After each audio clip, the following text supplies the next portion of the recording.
नाशिकमध्ये येऊन आम्हाला एक रात्र झाली होती. दुसऱ्या सकाळ जसं आम्ही उठलो तसं पूर्ण पाणी झालं. पाणी काही थांबायचं नाव नव्हतं घेत. डायरेक्ट बाहेर निघालो बॅग घेऊन. कारण की आम्हाला भूक बी लागली होती. रात्री फक्त आम्ही चिवडा खाल्ला होता. जाता आता आम्ही एका ठिकाणी नाश्ता करण्यात थांबलो होतो. नाश्ता झाला उबरवरून आम्ही एक ऑटो बुक केला. पहिले तर आम्ही विचारपूस केली की नाशिकमध्ये काय चालू आहे. मग सापडले आम्हाला पांडवलेनी. मग या ठिकाणी आम्ही आलो. या ठिकाणी आपल्याला पाण्याच्या अजून जास्त मजा येत. आणि पांडवलेनी पाहायला आम्हाला त्र्यंबकेश्वर बी जायचं होतं. पांडवलेनीला मी पहिल्यांदा आलो होतो. वाटलं नव्हतं एवढं चांगलं असेल. वर आल्या आपल्याला पहिले तिकीट घर पाहायला भेट. पर पर्सन या ठिकाणी 25 रुपये तिकीट होतं आणि 15 वर्षाच्या अंदर जो असेल त्याला फुकट होतं. आपण मोठं झालं असल्यामुळे आपण 25 रुपये तिकीट काढून घेतलं आणि लेण्या पाहण्यासाठी आमची सुरुवात झाली होती. सगळी गँग आमची अलग अलग झाली होती पाहण्यासाठी. प्रत्येक लेणी जवळ असे QR कोड होते जे तुम्ही स्कॅन करून त्याची इन्फॉर्मेशन काढू शकता. पहिले तर मी अंदर आलो. अंदर आल्याला पूर्ण अंधारकीड होता. या ठिकाणी एकच लेणी नाही तर 24 प्राचीन कोरीव लेणी आहे. आम्हाला हे 24 पाहायच्या होत्या. त्यासाठी फटाफट एका मागे एक लेणी पाहण्याचं आम्ही ठरवलं. या ठिकाणी आपल्याला प्रत्येक लेणीवर नंबर सुद्धा पाहायला भेटतो.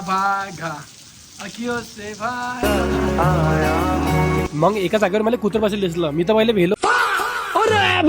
मग याची बी फाटून दिली मस्त.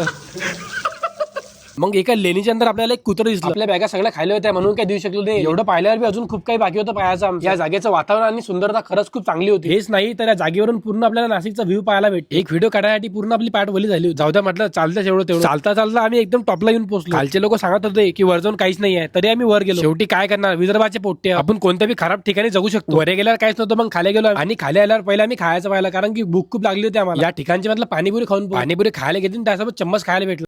सारख्या भाषेत एकदम पांचट पाणीपुरी होती. आता आम्हाला जायचं त्र्यंबकेश्वरला. त्यासाठी पहिले तर आम्ही ऑटो बुक केला. डायरेक्ट घेऊन पोहोचला मी नाशिक बस स्टँड. बाकीची पूर्ण कहाणी पाहण्यासाठी आताच आपल्याला फॉलो करून घ्या कारण की पुढची कहाणी खरंच खूप मस्त आहे. बाकी भेटू पण पुढच्या व्लॉग मध्ये.